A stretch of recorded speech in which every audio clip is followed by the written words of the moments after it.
Okay. Good morning. Beautiful vegan.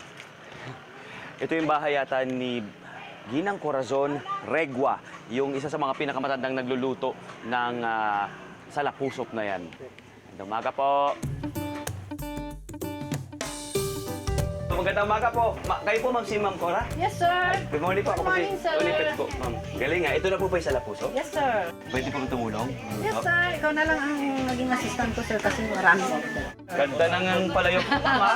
Yan ba, minana mo pa yan? Oo, sir. Minana ko sa nanay ko. Ano po ba ito? Ingredients ng salapusok? Itong ingredients ng salapusok, sir, yung itong balagkit at saka kinayod na nyug at saka itong muscubado. Kailan po ba nag-umpisa itong inyong tradisyonal pagluto ng salapusok? Balita ko po yan sa mga lolo't lola niyo. Oo, ang lola ko, sir, ang nagluluto noon. Minana ang nanay ko. Tapos minana ko sa nanay ko. Nung wala na ang nanay ko, minana ko na. Ay, sorry, ginamit ko yung ano. Oo, kamay ko. hindi ka nagwanti, sir. Meron naman dito, sir. Ayun, Oo. sus. Pagsasama-samahin ang ingredients ng kakanin. Sisigurin natin na tama yung pagkakahalo, diba? Talagang evenly distributed yung ano. Yes, sir. Yun. Pwede ko na kainin. Kumakain mo, sir? Opo, pwede ko na kainin. Ikaw, kung gusto mo, sir.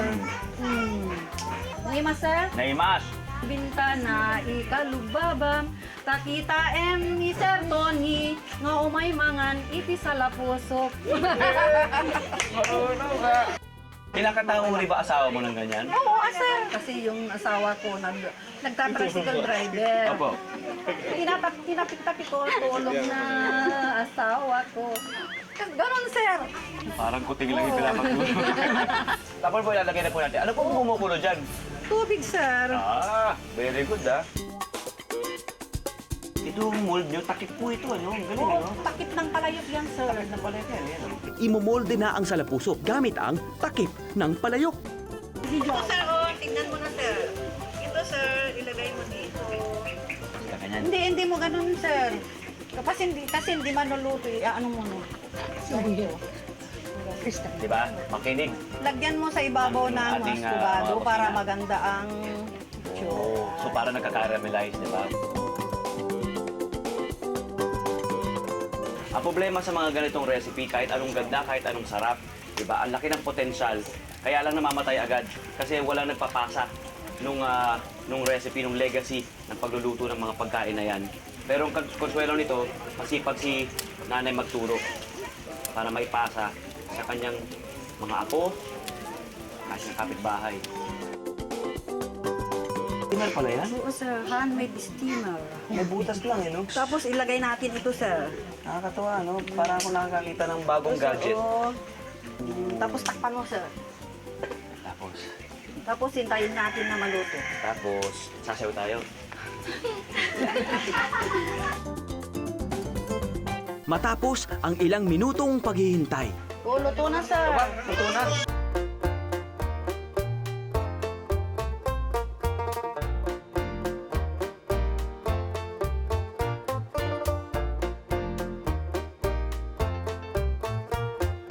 ayan, gawa na ang salapusok.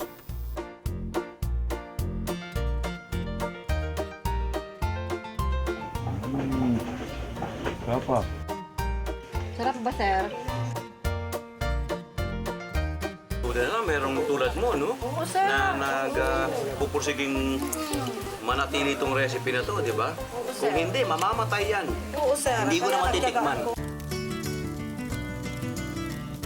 Sa ngalan ng aking kumakalam na tiyan, salamat, Manang Corazon, sa pagsalba sa natatanging kakaning ito na pamana ng ating mga ninuno. Saluhan niyo na ako. Sana'y hindi ito tuluyang mawala at patuloy pang malasahan ng mga tulad kong laging gutom hanggang sa mga susunod pang henerasyon. Mula sa aking puso, pop na pop ka, Salapuso!